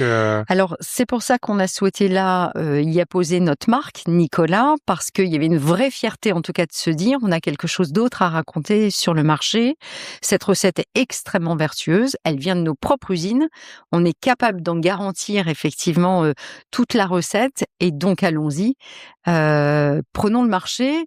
Et en plus, moi j'ai une vraie ambition de me dire je veux qu'on devienne référent du sans-alcool aussi sur le marché. Donc là aussi c'est beaucoup d'audace en tant que caviste de dire on vend de l'alcool et elle veut être référente du sans-alcool, parce que la conviction là aussi que j'ai eue très tôt, c'était de me dire finalement c'est pas une cible de gens le sans-alcool, mais c'est un instant de consommation. En fait, tu parlais de ta fille tout à l'heure. Si elle boit pas du tout d'alcool, elle va pas chercher à boire un vin désalcoolisé, un vin sans alcool. Elle veut pas retrouver l'odeur, les codes du vin, puisque de toute façon, les gens qui ne boivent pas du tout d'alcool assument de pas boire d'alcool et c'est pas un sujet. En revanche, effectivement, le vin désalcoolisé, le sans alcool, est fait justement pour les gens qui boivent de l'alcool, mais qui ponctuellement baissent leur consommation et veulent trouver finalement une autre orientation. Parce que je suis enceinte, parce que demain j'ai une compétition, je cours un marathon, parce que tout à l'heure je reprends ma voiture. J'aime le vin, j'aime l'alcool, mais pour autant, effectivement, sur ces instants de consommation, je veux boire du sans-alcool. Puis c'est extrêmement inclusif, parce qu'effectivement, vous pouvez participer au moment de partage avec le même contenant, la même coupe, le même effervescent, et personne ne sait que c'est du sans-alcool, et vous vivez les mêmes choses. Tu parles justement des consommateurs. Je reviens sur ce que tu disais tout à l'heure. Chez Picard, t'es arrivé chez Picard avec une enseigne qui avait vieilli et ses clients qui avaient vieilli avec elle. Est-ce que chez Nicolas, c'est un peu la même chose? Qui sont les clients historiques de Nicolas? J'ai envie de dire assez masculins. Quand je me rends chez mon Nicolas, on en parlait avant l'enregistrement, je vais faire un petit salut à Julien et Daniel à Auteuil. Il y a majoritairement des hommes. Oui, alors c'est pas si marqué que ça. C'est 55%, 45%. 55% d'hommes, 45% de femmes. Et les tranches d'âge? Et les tranches d'âge chez nous, en tout cas, c'est effectivement là aussi 25% de nos clients qui ont plus de 65 ans et quand on a à peine 11% de nos clients qui ont moins de 35 ans. Donc ça, on c'est la voit cible bien. à aller chercher? Non, ça c'est le constat à date. Ok. Le constat à date de se dire, là aussi, grosse majorité de gens qui ont plus de 65 ans et on voit bien très faible finalement part de marché parmi les jeunes. Donc la cible, c'est effectivement de conserver les seniors qu'on aime et qu'on adore, évidemment notre cible historique, mais bien sûr de recruter des jeunes. Et les jeunes, en général, ils consomment moins d'alcool. Est-ce que c'est les jeunes d'aujourd'hui sont moins consommateurs que les jeunes de quand nous, on avait, j'ai 50 ans, quand j'en avais 20, il y a 30 ans? Oui, parce qu'on se l'est dit, de toute façon, on ne peut pas comparer, on ne retrouvera pas les volumes d'antan. En revanche, ce qui est intéressant, c'est que cette dernière année, ils progressent dans leur consommation d'alcool. D'accord. Et quand ils consomment moins, ils consomment mieux, des produits plus valorisés. C'était l'autre point que je voulais voir avec toi. C'est justement cette qualité. Est-ce qu'aujourd'hui, les consommateurs en moyenne, quelle que soit la tranche d'âge, quelle que soit la zone géographique où ils sont plus enclins à dépenser moins en quantité, mais plus en qualité? Exactement. Et moi, je le retrouvais sur l'alimentaire. Ouais. Quand on a commencé à subir la déconsommation de la viande, en fait, de dire on mange moins de viande, Mais la meilleure. mais la meilleure. Là, c'est la même chose. Notre vie fait qu'on consomme moins d'alcool parce qu'on fait plus de sport, parce que ci, parce que là. Mais quand on en consomme, on se dit, je veux quelque chose de bon et quelque chose, qui correspond à l'instant que je suis en train de vivre. Et c'est plus un instant de convivialité qu'on veut vendre désormais plus qu'une bouteille. Avant d'arriver sur un peu concrètement comment tu transformes Nicolas, côté sourcing, parce que là on a parlé de la demande, mais il y a l'offre. Quand on veut vendre du sans-alcool ou quand on veut vendre des produits de meilleure qualité, il faut avoir aussi avoir mappé un peu tout ce qui existe. Comment évolue justement chez Castel? En plus, t'es bien placé, ils ont beaucoup Bien sûr. de références. Comment les choses évoluent du côté de l'offre? Du côté de l'offre, c'est tendu pour eux. C'est tendu, donc il y a un certain dynamisme à vouloir travailler avec nous. Effectivement, en plus les exportations sont compliquées, donc trouver des débouchés en France, on a plutôt des partenaires qui sont assez volontaires de travailler avec nous. Et puis plutôt finalement enthousiaste quand il voit qu'une enseigne veut réenchanter le marché, veut essayer des choses, veut innover. Et là où on m'avait décrit plutôt, je dirais, un paysage assez traditionnel, assez qui a du mal à bouger, moi je trouve que à l'inverse, on a plutôt des gens qui ont envie de s'en sortir et qui ont envie de réinventer le marché. Et puis là aussi dans l'offre, ce qui est intéressant dans ma manière de voir les choses, c'est jusque-là, on référençait plutôt des fournisseurs qui finalement étaient en capacité de servir tout le réseau national. Là où aujourd'hui, moi, ma philosophie, c'est plutôt de se dire la clé d'entrée de la consommation de vin, elle est d'abord régionale. Je me souviens quand j'étais directrice marketing chez Auchan, on faisait 27 déclinaisons de foire au vin pour effectivement embarquer la régionalisation. Donc là, aujourd'hui, ce qui est intéressant, c'est qu'on est capable d'aller adresser et chercher des petits producteurs qui vont peut-être livrer chez nous que 3, 4, 5 magasins. Vous voyez, là, la collection de printemps qu'on sort lundi, pas plus tard que lundi, on a inversé la tendance, c'est-à-dire effectivement, on a 80 références qui sont régionales quand on en a 40 nationales. Et on a été capable d'aller trouver jusqu'à un producteur qui nous livre que 400 cols. Donc ça concerné, c'est autour de la Savoie, que quelques magasins autour de la Savoie, là où finalement avant, on considérait que si t'es pas capable de livrer 500 magasins, alors tu nous intéresses peut-être moins. Et super transition vers justement la transformation de Nicolas en Maison Nicolas. On est dans ton bureau quand on enregistre, j'ai le panneau Maison Nicolas juste au-dessus des yeux avec ce nouveau logo. Comment t'as travaillé ce rebranding, ce changement de nom? Bien, en fait, la première des choses, c'était déjà de me dire, pour transformer une entreprise et lui redonner ses lettres de noblesse, faut respecter son histoire. Donc moi, j'ai d'abord passé du temps à comprendre l'histoire, à aller chercher tout ce qu'avait pu écrire Louis Nicolas, le fondateur, d'où il était parti, qu'est-ce qu'il avait mis finalement dans son entreprise, dans sa marque, qui sont finalement l'ADN qu'on doit aujourd'hui recontextualiser, mais respecter à la fois. Donc, et l'ADN de Nicolas, c'est effectivement à Louis Nicolas qui est un des premiers acteurs à mettre le vin en bouteille en verre. 1822, on consomme le vin finalement à même la barrique, Dans les fûts, ouais. dans des fûts. Et donc, et 1840, Louis Nicolas entreprend la livraison à domicile dans Paris, finalement. Donc là aussi, quand moi je parle de nouveauté en disant on va lancer la livraison à domicile, j'ai le sentiment, de dire ouais, je suis novatrice, mais en fait il le faisait en 1840. Donc c'est intéressant, et il n'a eu de cesse que de mettre la qualité au cœur finalement de ses produits. Véritablement, jamais il a cédé un pouce sur la qualité. Et c'est vraiment finalement ce qu'est fait Maison Nicolas. On a 4 œnologues qui sont ici à demeure, et qui, que vous vendiez un vin à 5 € ou à 25 000 €, c'est les mêmes tests qualité assez robustes et redoutables. Donc ça a été déjà comprendre l'histoire de l'entreprise pour ne pas la trahir, cette histoire, sans m'empêcher de la recontextualiser. Donc bien identifier son ADN. Bien identifier son ADN, de voir que finalement aussi dans l'histoire de cette entreprise, elle a toujours accompagné les moments de convivialité, puisque la convivialité est née en France en 1825, quand on est né en 1822. Donc quand on a commencé à parler de moments de convivialité en France, nous étions nés. Et nous étions les seuls acteurs à l'accompagner. Comment, je savais pas que 1825 c'était le moment où naissait la convivialité. Le mot est rentré dans le dictionnaire à ce moment-là, en 1825. Ok. Et donc là, c'est extrêmement intéressant, c'est de se dire finalement, depuis qu'on nomme les choses moments de convivialité, on les a toujours accompagnés. Et de se dire, donc ça déjà c'est notre histoire, et de se dire en plus la convivialité est devenue une cause essentielle à l'humanité aujourd'hui. C'est plus seulement des moments de joie, c'est qu'en plus 8 Français sur 10 en 2025 souffrent de solitude, et que même la santé mentale est érigée grande cause nationale par notre gouvernement en 2025. Donc c'est de se dire, depuis que la convivialité existe, on l'accompagne, mais en plus la convivialité est vraiment devenue une cause essentielle pour l'humanité, parce que les gens souffrent de solitude, souffrent de ne pas se comprendre, et donc la convivialité devient même un élément de survie. Et donc, c'est se dire, on va renouer avec ça. Et donc, source de convivialité a été notre signature. Source parce que, effectivement, on était là en amont.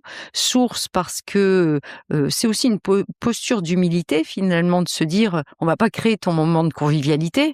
Moi, je j'ai pas envie de te donner des conseils comment souhaiter ton anniversaire. Mais en revanche, viens en amont, viens à la source. T'as des gens qui boivent de l'alcool, pas d'alcool, qui font ci, qui font ça. On sera capable de t'accompagner sur ton moment de convivialité, puisqu'on l'a toujours fait depuis finalement 200 ans. Et puis ce Maison Nicolas était extrêmement important pour moi, parce que Maison, c'est le trait d'union entre ce qu'on a toujours été. Les premiers magasins en 1822 s'appelaient Maison Nicolas. Et quand Louis Nicolas parle de Nicolas dans tous les papiers que j'ai pu retrouver, il parle de Maison Nicolas. Nous étions Maison Nicolas. Des maisons de champagne. Comme on parle des maisons de champagne. Donc, c'est le trait d'union entre ce qu'on a été, et retrouvons notre fierté d'être une maison, et d'autre part, c'est ce qu'on veut être aujourd'hui. Une maison, c'est aussi ce qui rassure quand c'est compliqué à l'extérieur, on est bien chez soi. Une maison, c'est aussi là où il y a de la chaleur humaine, là où il y a un hôte qui vous accueille, notre caviste, viens boire un coup à la maison, fais comme à la maison, ma porte est grande ouverte. Et là, rien de tel qu'une maison pour effectivement symboliser toute la convivialité qu'on veut mettre aujourd'hui et le lien qu'on veut renforcer. Donc effectivement, toute cette le premier chantier, c'était de dire je comprends l'histoire.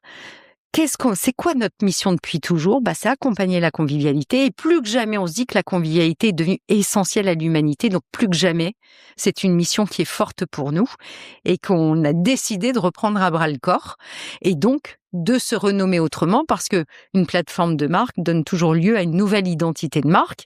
Maison Nicolas, source de convivialité. Puis ce qui était intéressant aussi pour finir sur ce logo, c'est que avec le maison, le N de maison finalement, et le A de Nicolas, on est capable d'identifier un caviste. Et là aussi, ça a été extrêmement important pour moi de donner à voir à l'extérieur qu'on remettait l'humain au cœur, le lien, l'humain au cœur, et ce caviste est en mouvement, et qu'en même temps, moi j'ai besoin de fédérer aussi toutes mes équipes et mes cavistes, c'est 700 cavistes en France, et de me dire, de leur dévoiler le logo en octobre dernier, leur dire désormais vous incarnez, vous êtes au cœur du logo, je peux vous dire une fierté d'appartenance comme jamais, qui fait qu'effectivement, voilà, les cavistes sont incarnés, sont dans la marque pour la première fois depuis 200 ans.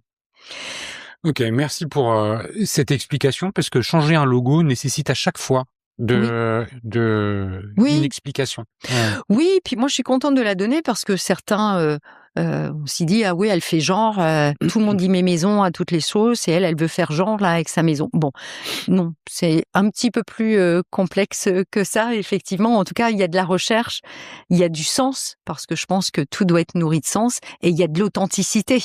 C'est notre histoire et je suis capable de vous l'expliquer. Quand on a un nouveau logo, on ne transforme pas une entreprise juste avec un nouveau logo. Absolument Et derrière, il y a un plan d'exécution. Pour nous l'expliquer, ce plan d'exécution, est-ce que tu veux bien nous décrire en quelques mots, tu as commencé à le faire, le constat? Parce que il faut faire un plan, une roadmap, comme on dit, mais il faut partir d'un constat pour arriver à des objectifs. Est-ce que tu peux nous les décrire? Le constat, ça a été de se dire, ce marché est en déclin, il y a des nouvelles tendances de consommation, des nouveaux instants de consommation aussi à adresser, et que c'est plus tellement des cibles, mais c'est des instants de consommation qu'on doit adresser, et c'est de comprendre déjà cela. Ensuite, en interne, ça a été de comprendre effectivement ce qu'on avait de bien, de fort, sur quoi je devais capitaliser. On a parlé la marque, cette marque, et j'ai mesuré qu'elle était encore finalement dans le cœur des Français terriblement, qu'elle était liée à un affect, et ça c'est un formidable terreau, et en même temps ce qu'elle n'avait pas. Donc une marque qui, ces 15 dernières années, s'est pas renouvelée, est passée à côté de la transformation digitale, n'a pas bougé ses gammes. Ça fait 30 ans qu'on n'a pas bougé notre concept, 15 ans qu'on n'a pas investi dans l'informatique. Donc me dire, il y a toute cette dette. Et les people, les gens qui étaient là, ils étaient comment? Dans quel état? Ils étaient en tout cas... Dans les magasins? Moi, je les ai toujours trouvés très attachés à leur entreprise. Moi, j'ai eu un excellent accueil en arrivant. Des gens extrêmement attachés à leur entreprise, mais du fait très en attente de changement. On dit toujours que transformer, changer, finalement, il y a beaucoup de freins. Il y en a. Mais moi, je peux vous dire que j'ai trouvé là aussi des gens qui avaient hâte que l'on change, qui voient effectivement le déclin et qui se disent ça peut pas continuer, Ouais. et on n'est plus invincible à notre époque. On voit de très belles marques de retail qui ont fermé leurs portes et de se dire mon Dieu, que va-t-il nous arriver? Donc plutôt, oui, des collaborateurs qui ont envie de changement, qui ont envie effectivement d'autre chose, mais qui finalement savent pas par quelle boule prendre. Donc ça a été important pour moi de partager très très vite effectivement ce plan de transformation. Donc ce plan de transformation, il est inspiré de ce qu'on s'est dit je dirais un contexte en tout cas qui est en évolution, qui est problématique, d'une entreprise.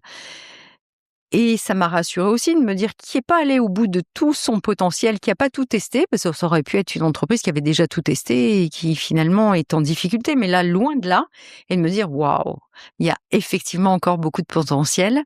Donc de définir les axes l'été dernier. Donc moi j'ai défini 4 axes majeurs à ce plan de transformation.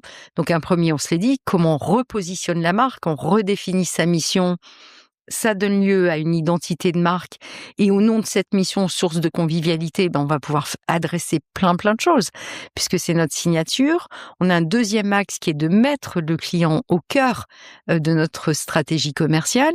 Donc ça veut dire quoi? Ça veut dire le connaître. Un des premiers chantiers, c'est la data. Comprendre. Donc notre monsieur data est arrivé le 1er décembre. C'était de mettre de la data. Ça a été effectivement avec cette data de l'animer. On a parlé de CRM en introduction. Le reconnaître. On va retravailler un programme de fidélité qui va être très différenciant, très expérientiel. C'est aussi lui faire vivre une expérience inimitable. On est en train de travailler sur le nouveau concept magasin qui va être terriblement expérientiel. Ça veut dire qu'on va plus reconnaître l'intérieur des magasins tels qu'on les connaît aujourd'hui? Ça va être présenté Non, autrement? C'est quoi? ça veut dire que effectivement le parcours va être autrement, la manière de présenter va être autre chose, mais ça veut dire aussi qu'on va interpeller tous vos sens.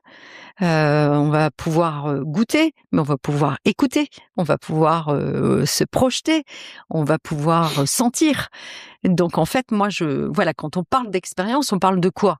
On parle effectivement pour moi des 5 sens et puis en même temps un nouveau concept, c'est aussi une nouvelle posture de nos cavistes. On est en train de travailler sur une nouvelle formation. Ce sont des experts produits et c'est indéniable, mais on se l'est dit, les clients ont besoin qu'on décomplexe l'achat, ont besoin effectivement d'authenticité, qu'on leur raconte des histoires, sont plus curieux et ont peut-être besoin qu'on les accompagne sur ces sujets-là. Et puis un caviste qui va être aussi sûrement habillé autrement. Pas plus tard que demain, je vais briefer une école de mode, là aussi en leur expliquant le concept, la vision de Nicolas et en me disant sortez-moi la tenue qui va avec. Donc en fait, ça OK. va plus loin que des meubles et une manière de présenter. Pour moi, un concept, c'est une posture, un accueil, une expérience, une présentation, une tenue. Le rôle du caviste, tu viens de le décrire, la mission que tu lui assignes. Est-ce qu'il va avoir aussi la possibilité d'adapter par lui-même, l'offre? Alors, il va pouvoir Tu parlais tout à l'adapter. pardon, je te Oui, coupe parce que tout à non. l'heure tu disais: «Oui, Mmh, on a un sourcing qui mmh, diffère d'une région à une autre et on a, des producteurs qui vont nous livrer que quelques mmh, magasins», mmh. est-ce que ça veut dire qu'aussi le caviste, il va avoir un rôle, par rapport à cet Alors, enjeu-là?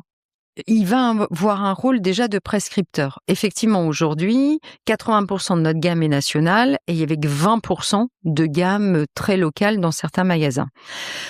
La clé d'entrée étant régionale, la petite pépite qu'on veut découvrir là où on est, bah, c'est les petits producteurs aussi, qui vont avoir la place belle chez nous. Donc le caviste, son premier rôle où il va changer, c'est qu'il devient prescripteur. Donc en fait, nous avons créé un comité de cavistes qui viennent référencer avec nous effectivement des pépites locales parce qu'ils sont du cru, ils savent ce que les clients veulent, ils connaissent effectivement leur terroir et il faut qu'ils nous aident ici en amont à construire cette gamme régionale. Donc ça c'est parti, c'est fait. Ensuite effectivement on va clusteriser les magasins par bassin de consommation. OK. Parce qu'il y a il y a des magasins. Aujourd'hui, c'est plutôt, on se dit, on adresse les magasins par région, hein, c'est ce qu'on vient de dire, mais il y a aussi des bassins de consommation. Sur une même ville, vous pouvez avoir 2 magasins, mais 2 types de clientèle qui consomment complètement différemment. Et pour autant, à date, ils ont les mêmes gammes chez nous. Mais demain, il est possible qu'ils n'aient pas les mêmes gammes. Un magasin parisien est peut-être face à des palaces et il y a peut-être besoin de monter en gamme et l'autre est peut-être dans un quartier plus populaire et il y a besoin d'avoir des produits peut-être plus access. Donc effectivement, on va travailler aussi par bassin de consommation et donc à l'intérieur de toutes ces propositions, le caviste pourra effectivement monter sa gamme. En revanche, non, il n'est pas le seul décideur, acheteur Bien sûr. à aller acheter tout seul sa gamme, ça non. Et donc plus que jamais, quand on rentrera dans un magasin, on rentrera dans sa maison Nicolas, Absolument. avec un accueil qui est, une expérience, d'achat pour le consommateur qui va être revisitée et Complètement, amplifiée. complètement. Revisiter, voilà, par beaucoup de choses qui vont interpeller vos sens, parce que pour moi, c'est ça l'expérience.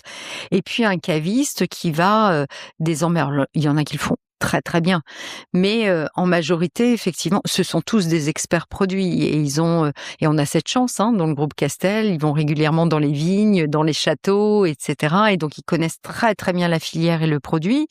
Mais effectivement, il faut aujourd'hui décomplexer la vente. Là aussi, on s'est dit, les jeunes consomment moins d'alcool. Les jeunes ont aussi accès à beaucoup de connaissances et n'aiment pas qu'on leur fasse la leçon. Donc là aussi, quand on voilà les met face à une position où peut-être le langage du caviste est un peu trop expert et les met face à leur méconnaissance, c'est compliqué. Donc il faut aussi voilà qu'on décomplexe cet achat et qu'on crée de la connivence. Quand on est source de convivialité, comment on l'incarne? Moi, je veux bien l'écrire, source de convivialité. Maintenant, Oui, il j'en faut veux l'incarner. l'épreuve. Il faut Maintenant, j'en l'incarner. veux l'épreuve. Tu as dit 4 points dans ton, Mmh. plan de Mmh. transformation, 1, positionnement de la marque. 2, le on met le CRM, client au bon, cœur. ouais. 3, on repart à la conquête. Donc, on repart à la conquête de clients, on se l'est dit. On veut effectivement, dans ce plan de transfo, aller chercher 5% de clients de plus par an. On veut effectivement aller à la Aujourd'hui, il y en a conquête. combien de clients, tu dirais? 5 de plus? On a 6 millions de transactions 6 millions. par an. Okay. 6 millions de transactions, donc ouais. c'est pas des clients Ouais, uniques. Hein. On a effectivement, donc le but, c'est de repartir à la conquête de nouveaux parcours de course. Les gens achètent à 12% sur le marché sur le digital. On a un site qui tient pas la route aujourd'hui. On n'a pas d'application mobile alors que c'est le téléphone est le premier outil finalement de tout à chacun. On fait pas la livraison à domicile dans toute la France. Le click and collect est des fois un petit peu laborieux. On fait pas de livraison express. Donc tous ces parcours de course, on va les adresser dès cet été. D'accord. Nouveau site, lancement d'une app et nouveau parcours de course. Donc, on va tout adresser dès cet été. Donc ça, c'est pour aller à la conquête. C'est pour aller à la conquête parce qu'effectivement, il faut multiplier les points de contact avec notre consommateur final si on veut nous donner la chance, en tout cas, qu'il nous choisisse, qu'il nous préfère sur ces parcours de course. La conquête, c'est aussi la conquête du territoire. On est, de par notre histoire, Louis-Nicolas, Île-de-France, on est très parisien. 65% de notre chiffre est fait à Paris, Île-de-France. D'accord. Or, entre-temps, depuis 200 ans, il y a quand même eu quelques flux migratoires, accélérés aussi, si on est plus proche de nous, par le Covid. Hein. Paris s'est un peu vidé pour aller sur la côte atlantique. Il y a 183 villes en France qui se réindustrialisent, donc qui attirent des gens, qui créent des emplois, sur lesquels il y a des indices de consommation qui nous intéressent en termes de consommation d'alcool. En plus, Paris est la région finalement où l'indice de consommation d'alcool est le plus bas qui soit. C'est quand même bête parce que c'est là où on est. En revanche, la Bretagne, le nord de la France, l'Est, ce sont des indices de consommation des plus élevés et des villes qui se réindustrialisent et qui sont créatrices d'emplois. Et donc, on a besoin d'aller capter ces populations. Ouverture de nouveaux magasins Ouverture prévus. de nouveaux magasins prévus dès cette année. Il y a des chiffres qui sont avancés ou c'est encore un peu en Là, cours? cette année, j'en annonce pas parce qu'effectivement, j'en avais pas mis dans mon business plan, mais après, c'est une vingtaine de magasins par an qu'on ira chercher. Et aujourd'hui, rappelle-moi le nombre de magasins que vous avez déjà? 474 en France. 474 en France. Et la conquête du territoire, c'est aussi l'international. C'est ce que j'allais dire. Voilà. Alors, on est présent dans 11 pays. Mais c'est principalement les pays européens? Pas que. On a aussi effectivement l'Afrique. On a,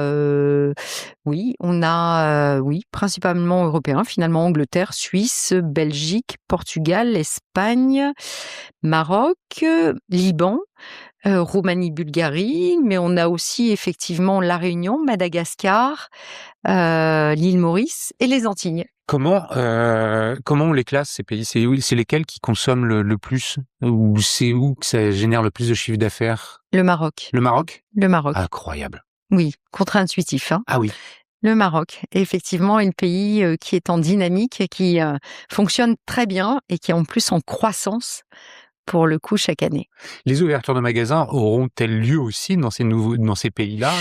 C'est pas cantonné à la France? Non. D'une part, on veut renforcer certaines positions dans certains pays parce que quand on n'a qu'un seul magasin au Portugal, on se dit qu'est-ce qu'on raconte quand on est tout seul. Donc, on a effectivement des positions à prendre. Et puis, on a d'autres pays à adresser. Voilà, moi, je rêve d'aller en Pologne parce que c'est un pays, l'art de vivre, là aussi, autour de l'alcool, c'est culturel. C'est un magasin qui est extrêmement tourné vers le commerce physique encore. Là où nous, c'est quand même notre spécialité que d'arriver avec des boutiques sur le sujet. Donc, on a véritablement là de vrais beaux magasins à aller ouvrir. Le 4e pilier, c'est? Et le 4e pilier, c'est l'engagement des collaborateurs. Parce que effectivement, un plan de transformation est extrêmement demandeur, mais il se fait pas tout seul. Hein. Moi, tout seul de chez moi, je sais pas faire grand-chose. Mais effectivement, il faut engager, fédérer. Et donc, ça passe par... Et puis, on est sur un marché qui est extrêmement en tension en termes de recrutement. Donc, ça passe par effectivement nourrir notre marque employeur, comment on recrute les gens, comment on les forme, comment on les paye, comment on les incentive, comment aussi via des people review on les projette sur des trajectoires. Donc tout ça c'est très nouveau, en tout cas chez Maison Nicolas. Les métiers en tension, ce sont lesquels? Caviste. cavistes. Et puis, vous voyez, chez nous, pour finalement remplacer le turnover naturel, les départs en retraite, les ouvertures, c'est 80 cavistes par an que je dois recruter. C'est énorme. C'est énorme, hein. Est-ce que le modèle est voué à évoluer avec l'ouverture des nouveaux magasins vers la franchise, ou tout ça va rester toujours en intégré? Non, moi je pense que c'est les deux. Là aussi, ça s'oppose pas. Je pense qu'effectivement, là où il y a cannibalisation avec nos autres magasins, faut l'ouvrir effectivement en succursale. Puisqu'on va pas mettre un franchisé effectivement face à des magasins succursalistes. Et puis, comme chez Picard à l'époque, c'est-à-dire il y a des plus petites villes où effectivement le caviste ou en tout cas le franchisé est peut-être déjà entrepreneur par ailleurs, a besoin de renforcer son offre, est un grand commerçant, est déjà connu dans son territoire et il va nous faire des ouvertures extraordinaires et ça fait sens d'aller ouvrir des franchises. Donc en fait, je viens de nommer un monsieur franchise, là aussi un directeur de la franchise qu'il n'y avait pas pour adresser les franchises internationales, parce que c'est le modèle de développement. Mais aussi en France, effectivement, là où ça fera sens, on s'interroge. Moi, toutes mes ouvertures, je me dis, je le prends en succursale ou je le prends en franchise. Donc c'est effectivement un vrai point de développement. C'est un vrai point de développement. Tu as évoqué le e-commerce. Le produit même de l'alcool en e-commerce, il est pas simple puisqu'il est fragile. Est-ce que ça explique aussi la faible, ou c'est vraiment que le site qui était pas à la hauteur? Non. Oui, c'est que le site qui est pas à la hauteur. Le marché est à 12%. Nous, on est à 1,6%. Donc non, c'est le site qui est pas à la hauteur. C'est nos parcours. Puis je pense que ça a été aussi notre identité de pas vouloir faire rayonner ce service. Il est méconnu. Ce service, le peu qu'on en fasse, en fait, personne ne le sait. Donc je pense qu'il y a eu aussi une volonté, ou en tout cas peut-être une méconnaissance d'opposer finalement le physique et le retail, alors qu'on sait très bien que c'est l'association des deux qui fait que finalement on fidélise plus nos consommateurs et que c'est bien l'omnicanalité. C'est ça, c'est le terme que j'allais employer. Qui aujourd'hui a beaucoup de sens dans le retail, mais je pense que voilà. Mais c'est facile à dire, c'est plus complexe à mettre en œuvre parce que quand on parle d'omnicanalité et de parcours sans couture, ça veut dire aussi l'unification des stocks. Tu parlais de la livraison, j'imagine que tu veux t'appuyer sur les stocks en magasin pour faire la livraison à domicile à Paris, par exemple, de façon rapide. Le click and collect, assurément, mais tu as complètement raison. C'est-à-dire, on pourrait dire qu'elle le sorte son site, quoi. Il faut 3 jours et ça va le faire. Non, c'est qu'on a avant tout ça des prérequis à construire. Un socle omnicanal, c'est fait d'un PIM, un référentiel produit, d'un DAM, une banque en fait de photos et d'un OMS qui effectivement va nous aider à avoir une vision des stocks en temps réel sur tous nos sites et tous nos parcours. Et ça, on l'a pas. On l'a pas, ça n'a pas été construit, donc c'est ce qu'on est en train de faire là, qui fait que finalement, au regard de ces 3 grosses briques, si je dois résumer, notre site ne verra le jour que cet été. Ouais, ça me paraît bien normal. Pour conclure, on va faire un focus sur les consommateurs. Alors moi, je suis très intéressé puisque je suis donc consommateur des Nicolas et très fidèle. Merci. On peut en demander à Julien qui le confirmera. Le consommateur au centre des préoccupations, ça me paraît normal. Tu as parlé du programme de feed qui va évoluer, du CRM, de la data, être beaucoup plus data oriented. Tu peux nous en dire plus? Comment tu peux me faire saliver sur ce qui va arriver là? Oui, alors déjà, effectivement, ce chantier data, c'était de se dire, on a beaucoup de données via 6 millions de transactions. On en a de la donnée. Et c'est de se dire comment cette donnée, finalement, on l'arrange et on la rend traductible finalement pour tous les métiers. Comment on s'en sert pour animer le client? Parce qu'on va te connaître, on va savoir ce que tu consommes, où tu le consommes, et peut-être s'il y a une dégustation particulière VIP demain, effectivement à Auteuil, eh bien on saura les trouver et te dire waouh, il va se passer ça, et on sait que tu aimes bien ce type de produit, alors viens chez nous. Parce qu'aujourd'hui, on a une carte de feed avec tout ce qu'on a consommé, ou plus ou moins des points qu'on peut transformer en argent pour acheter oui, et encore, et et acheter une bouteille qui correspond à pile poil l'argent que tu as sur ta carte. Donc c'est très contraignant. Et puis surtout, c'est transactionnel et contraignant, donc moins disant que les autres. Or, on veut inscrire effectivement notre croissance avec de la différenciation, hein, ça on l'a bien compris. Donc on va avoir un programme de fidélité qui va être très transactionnel, toujours très expérientiel, pardon.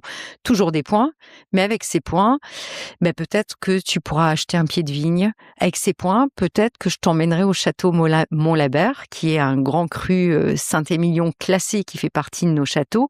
Visiter effectivement le château. Peut-être parce que tu seras encore meilleur client, tu pourras passer une nuit. Peut-être au château. Peut-être effectivement à période de Noël avec tes points, je te dirais viens ici avec nos œnologues, tu vas constituer ta propre cuvée et tu vas pouvoir l'offrir effectivement à quelqu'un. Autant d'expériences que personne ne peut copier. Parce qu'on a toute cette filière et parce qu'on peut effectivement orienter sur l'expérience. La grande distribution, elle va pas mettre un grand programme de fidélité particulièrement sur le vin. Et quand on est caviste indépendant, c'est compliqué effectivement de bénéficier de toute cette filière. Donc oui, on va partir effectivement sur des choses très expérientielles dans le magasin, mais aussi via le programme de fidélité. Je suis impatient de voir ça arriver. Une question qui me venait en tête en t'écoutant parler, je vais te dire laquelle c'est et tu vas dire c'est peut-être tiré par les cheveux, mais est-ce qu'il y a des micros-événements qui vont pouvoir se faire dans les magasins ou moi je suis peut-être de la vieille génération, mais moi j'aime bien boire un verre de vin accompagné de nourriture. Est-ce que c'est des choses qui pourraient être amenées à se passer dans les magasins pour dire on vient de recevoir le Beaujolais nouveau, il y a plein d'événements comme ça et avec un peu de charcuterie venir c'est aller jusque là ou c'est un peu trop trop loin? Non, alors ce jusque-là, on peut l'envisager de deux manières, c'est-à-dire déjà certains de nos cavistes sont capables de s'associer avec des commerçants de quartier pour aller monter des opérations et le fromager et le boucher et montent déjà des opérations assez waouh sur le sujet avec des initiatives locales. Donc ça, nous, on y est extrêmement favorable et au contraire, moi, je salue, je like tous les posts de mes cavistes, voilà, quand ils prennent des initiatives de commerçants de quartier, j'adore. Et au contraire. Et puis, effectivement, il y a comment nous, au nom de la source de convivialité, effectivement, on va renforcer et diversifier nos gammes. Donc, on est déjà effectivement à aller traiter tout l'écosystème de l'apéritif avec des tartinables. On va aller bien plus loin. Donc là, on augmente la gamme. On va augmenter la gamme vraiment de l'apéritif. Et puis, on a là fait un test en décembre dernier sur le chocolat. Étant donné que les polyphénols font que voilà le vin rouge se marie très bien avec le chocolat noir et on s'est dit que finalement ça avait du sens. On a testé et à Pâques, tous nos magasins ont du chocolat à proposer effectivement pour les fêtes de Pâques et on ira bien plus loin sur le chocolat. On va aller sur le café.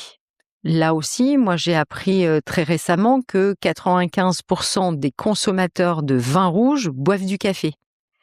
Ok. Parce que là aussi, voilà, il y a de vrais liens en termes gustatifs, olfactifs. Donc, nous allons faire du café demain. Cet été, on va lancer effectivement du café. Donc, on va effectivement se diversifier et la source de convivialité, cette nouvelle signature, permet effectivement de donner toute cette légitimité. Partager un café ensemble est un moment de convivialité. Ouais. Manger un carré de chocolat le soir avec son petit verre de vin, c'est un vrai moment de convivialité. Donc, en fait, au nom de cette convivialité, nous allons effectivement aller vers de la diversification. Ouais. Cathy, merci mille fois. Je sais pas si tu l'as mesuré, mais ça fait 1h30 qu'on enregistre. Non, je l'ai pas mesuré. Moi, je peux continuer. J'ai tellement, merci à cœur de faire rayonner tout ça. Tu nous as partagé ton enthousiasme de façon très structurée. Merci pour la qualité de cet échange. Si quelqu'un veut entrer en contact avec toi, est-ce que LinkedIn, c'est le meilleur des moyens? Oui, et je réponds moi-même Ah oui, c'est important à de le dire. tous mes messages. Waouh. Donc, même si c'est juste bonjour et merci, je vous mets en contact avec. Mais en tout cas, je réponds. Eh ben, merci pour cette information. Et puis, merci à vous tous, chers auditeurs. On va dire aussi merci à Soline, grâce à qui cet entretien a pu avoir lieu. Elle est juste à côté, elle a écouté tout l'épisode. Merci Soline. Merci à vous tous, chers auditeurs, pour la fidélité avec laquelle vous écoutez les Digital Doers, et merci pour les messages de soutien que vous me faites parvenir semaine après semaine. Je vous invite à partager au plus grand nombre cet épisode. Je pense qu'il y en a beaucoup parmi vous qui ont envie de le faire. Vous pouvez, je vous le rappelle, écouter sur toutes les plateformes d'écoute du marché et même sur YouTube. Cathy, merci encore. Et je te dis à Merci, bientôt. avec plaisir. Merci à Merci, au tous. revoir. Au revoir.